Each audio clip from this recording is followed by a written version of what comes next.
you never get to that stage of perfection. Even when you launch something that you think is perfect, you find that it's not perfect.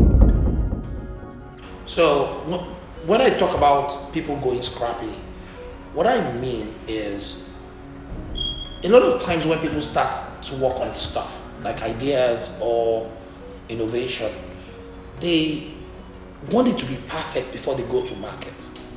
Go scrappy means that you might not have the perfect solution, but you can get what some people call MVP, right? And once you have that, go to market. You know that the design is not done, you know that it's not complete yet, but you can go to market and then get feedback. Now, you have to give a caveat to that. I'm not saying that you go scrappy if you're a surgeon, right? You know, it's the ability to kind of figure out a way. And I can give you an example. We wanted to launch a product in the time that I've been here, but that product could not, if we wanted to allow you to pick the number of passengers. So if you do a search and then you have to pick passengers, you have to pick 2 passengers. If we wanted to code that in, that the product could pick the number of passengers also, it would take an additional 5 weeks. But I told them, launch without the ability to code passengers, right? And then we did launch. And then we started making money from it.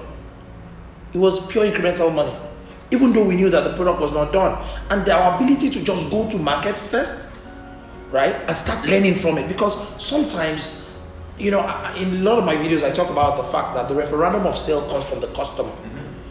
But you have to be willing to get that referendum as early as possible by going scrappy. But it does not mean that you then walk away from an unfinished product. If you go to market, you get feedback, you go back, you improve, but you continue the product journey. But you must not be afraid to launch and wait for a finished product, because sometimes you never get to that stage of perfection. Even when you launch something that you think is perfect, you find that it's not perfect. And I like to encourage everyone to go scrappy, be scrappy. Like once you get 40-50% of the way, launch it, put it in the hands of people, let people give you feedback. Now, like I said, I hope you're not a surgeon, you're not somewhere that you put people's lives at risk. But again, if it's not any of that, if it's a two-way door, that means that you can always come back, please, you should go fast.